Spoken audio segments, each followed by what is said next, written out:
असे बिचारे उर छाड़हु को, शोक कलंक कोठी जनि हो। भरतहि अवसि देहु जुभ राजु, कानन काह राम कर काजू। अर्थात हृदय में ऐसा विचार कर क्रोध छोड़ दो, शोक और कलंक की कोठी मत बनो। भरत को अवश्य युवराज पद दो, पर श्री रामचंद्र जी का वन में क्या काम है? नाहिन राम राज के भूखे, धर्म धुरीन विषय रस रूखे। गुर गृह बसहु राम तजि गेहु, निपसन अस बरु दूसर लेहु। अर्थात श्री रामचंद्र जी राज्य के भूखे नहीं हैं, वे धर्म की धुरी को धारण करने वाले और विषय रस से रूखे हैं, अर्थात उनमें विषयासक्ति है ही नहीं। इसलिए तुम यह शंका ना करो कि श्री राम जी वन ना गए तो भरत के राज्य में विघ्न करेंगे। इतने पर भी मन ना माने तो तुम राजा से दूसरा ऐसा वर ले लो कि श्री राम घर छोड़कर गुरु के घर रहें। जौ नहीं लगी हहु कहीं हमारे, नहीं लागी ही कछु हाथ तुम्हारे।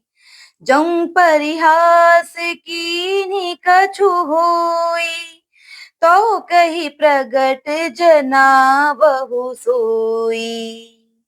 अर्थात जो तुम हमारे कहने पर ना चलोगी तो तुम्हारे हाथ कुछ भी ना लगेगा। यदि तुमने कुछ हंसी की हो तो उसे प्रकट में कहकर जना दो। राम सरिस सुत कानन जोगु, काह कही सुनी तुम कहूँ लोगु। उठहु बेगी सोई करहु पाई, जेहि विधि सो कुकलंकु न साई। अर्थात राम सरीखा पुत्र क्या वन के योग्य है? यह सुनकर लोग तुम्हें क्या कहेंगे? जल्दी उठो और वही उपाय करो जिस उपाय से शोक और कलंक का नाश हो। जेहि भांति शोकु कलंकु जाई, उपाय करि कुल पालहि। हटि फेरु राम ही जाते बन जनि, बात दूसरी चालहि। जिमि भानु बिनु दिनु, प्राण बिनु तनु, चंद बिनु जिमि जामिनी। तिमि अवध तुलसी दास, प्रभु बिनु समुझि धूंझिय भामिनी। अर्थात जिस तरह नगर का शोक और तुम्हारा कलंक मिटे, वही उपाय करके कुल की रक्षा कर। वन जाते हुए श्री राम जी को हट करके लौटा ले, दूसरी कोई बात ना चला।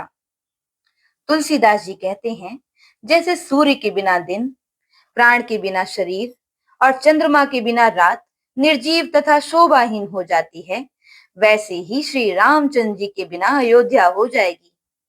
हे भामिनी, तू अपने हृदय में इस बात को समझ तो सही। सखिन सिखावनु दीन, सुनत मधुर परिणाम हित। तिं कछु काने न कीन्ह, कुटिल प्रबोधि कुबरी। अर्थात इस प्रकार सखियों ने ऐसी सीख दी जो सुनने में मीठी और परिणाम में हितकारी थी, पर कुटिला कुबरी की सिखाई पढ़ाई हुई कैकेयी ने इस पर जरा भी कान नहीं दिया। बोलो सियावर रामचंद्र जी की जय।